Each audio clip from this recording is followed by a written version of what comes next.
Alright, today I want to put some camber plates on my car. I just found these in my parts department. I was just looking at these ones on this car and how they go. Basically the bushing they give you, the plate, and then the arms go through. You put a washer. I'm not even filming. The arm goes through. Washer nut to hold this here. Then you have your center, I guess, bushing. And that's held in by 2 bolts. It's different over there. I got actually like 6 of them. But that's how you set this, your caster, and then you set your camber side to side. So I'm gonna right now on this one, on the stock, I think this is the stock adjustment. I have it on full camber, and it's not really like cambered, but it honestly looks like it has positive camber right now. But when I go park it on the street, sometimes I could see my wheels are like that. So I have a little bit too much. I'm gonna pull out some camber, or I'm gonna see at least how it looks, because you see this whole housing this is the whole piece for the stock strut, whatever this is called.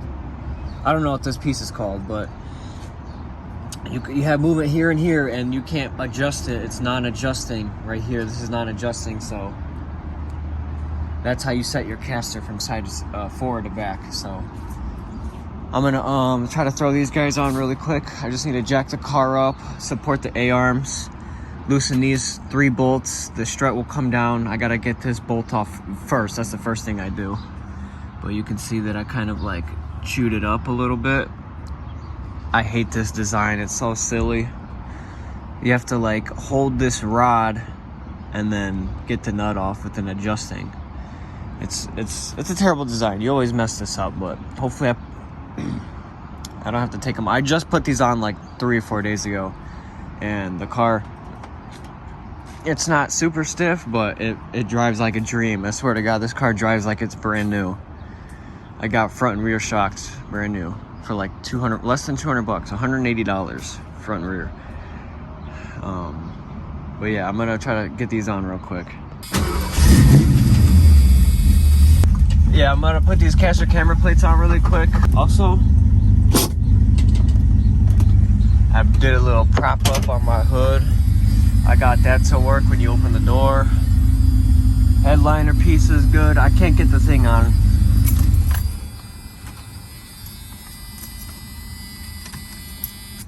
I like that. I like that a lot. I got this switch right here to work. I kind of broke the tab on it, so it comes off real easy, but let me see if you can get it in one shot. So now when you open the trunk, that turns on. I got a wire right there hanging down. You see right here, I got that wire coming down from the dome light, so that's a positive wire coming. I'm gonna run it down into here and put lights on both sides, and then just ground them to the chassis, so that way when the dome lights turn on, I have lights in the rear. So when I pop this, those lights will turn on. I'll be able to see, get tools in the dark whenever I need to. So that's pretty cool. I found this bracket at the junkyard on a 1982 Mustang, which is surprising. But just now in my parts department, I found one of these switches with the plug on it and everything, which is crazy because I've owned this car for like 3 years, almost 4 years now, and I never knew that I even had that in my parts department. Anyway, yeah, I'm gonna get these caster camber plates thrown on real quick, and hopefully it doesn't give me too much of a hassle. I also got this to work too. My trunk release. This whole time I've owned this car, I never knew that it had a like the solenoid or whatever this thing is called up here to, you know, whatever. But yeah, that's pretty cool. I got that to work, so I can pop the trunk without having the key.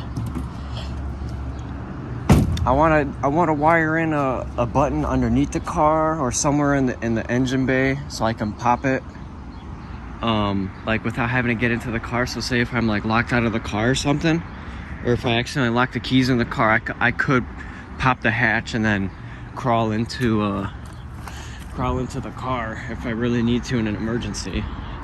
I'd love to do that and have the button like hidden somewhere. I don't know.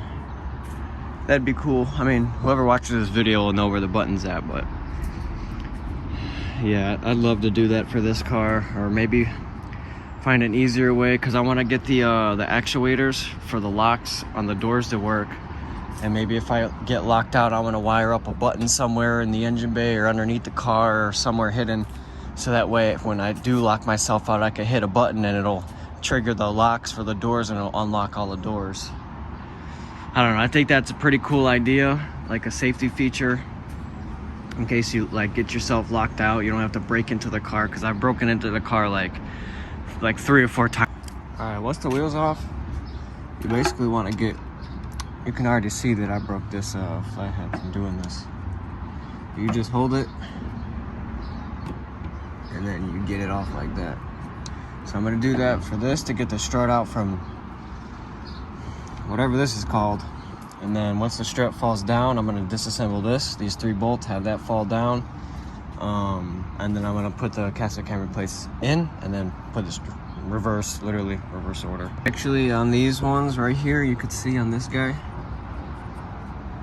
I had to cut off the nuts on those struts because it was those nuts and that rod was so seized, it was not budging. It actually ripped my vise off on my bench. It ripped the vise out, the nails into the wood, because I was trying to get it off. That's how stuck it was. And once you get that nut off, you'll have this like spacer.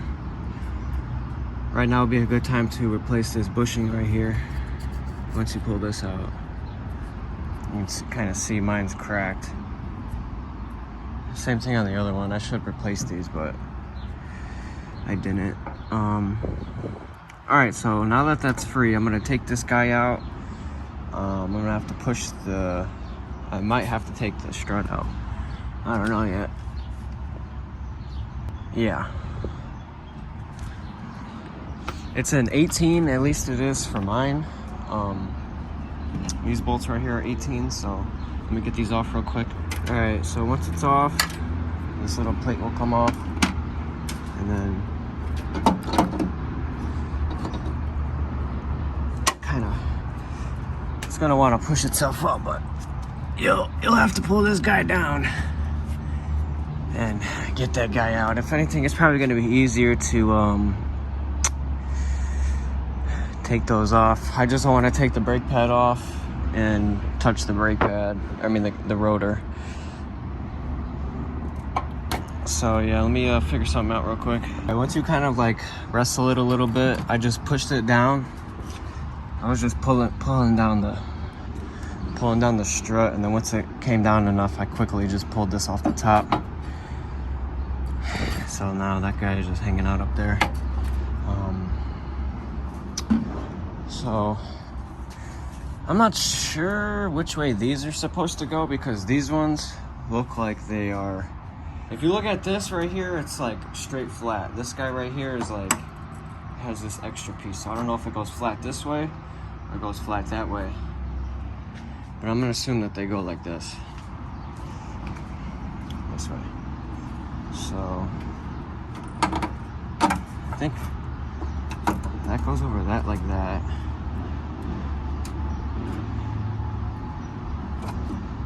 I don't know. Let me look at this. I know this goes on this side. That one goes on that side. So this one goes from underneath like that.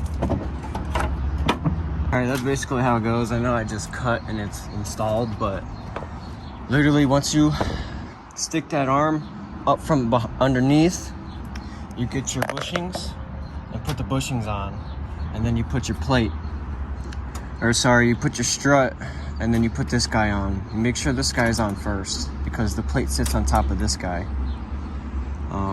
So literally you put your arms through, you put this over your strut, and then you put your bushings, your little metal bushings, the plate, put your washers, put a nut, and then you have these little Allen screws with washers that bolt into this part, and this is what changes your caster. So like when I move it forward and move it back, you can see what it's doing. And then this is your camber, like this. So I don't know, I'm gonna have to wait. I'm gonna have to put the wheel on the car and see what it looks like. Probably have it like this because I did have the car fully maxed like this. That looks completely off from like this guy over here. This guy, the caster seems to be almost like, I don't know, because this plate's different. This caster plate's different. The camber plates doesn't really matter, but, and especially on this car, the camber plates are fully towards the fender, but I was having some problems with the little spacer thing. It had this on there on the other one, and I can't find the new spacers that came with it. I'm not sure if I put them on that side already or what, but I tried to put this long spacer on and the thread for the strut when it come through. So I set the car on the ground, and as soon as that pressure went through, it sent it up. I'm just gonna put the nut on there, lock it down. I already got it locked down. I got it full cambered and full castered, and it doesn't look too terribly like cambered. I'm gonna have to do the other side and then really see, and then I'm gonna have to adjust my toe because I can already tell the alignment's off. So I'm gonna finish wrapping up this side. I'm probably gonna do that side, and then yeah, that's basically all I'm gonna film right now. I'll do the passenger side probably another time. It's raining, so yeah, I'm probably just gonna end this video right now and just post it today. I filmed like 6-7 YouTube videos, edited them. I had like an 1.5 hour long video low-key to upload, and I just deleted it because I didn't have any more space on my phone. So I wanted to record this short little video. I have so much to update on, so I'm gonna do an update video on this car and make it separate, and then I'm gonna do an update video on my car, make it separate. So yeah, just bear with me. I'm trying. I broke the camera on my phone too. Yeah, all right, so my phone keeps on dying and losing storage. So I hope you liked the video. I'm gonna edit this up right now, probably throw it up by the end of today. Yeah, stay tuned for the next videos. I'm gonna try to upload those like sometime like this week or next week sometime. So yeah, hope you liked it. See you in the next one.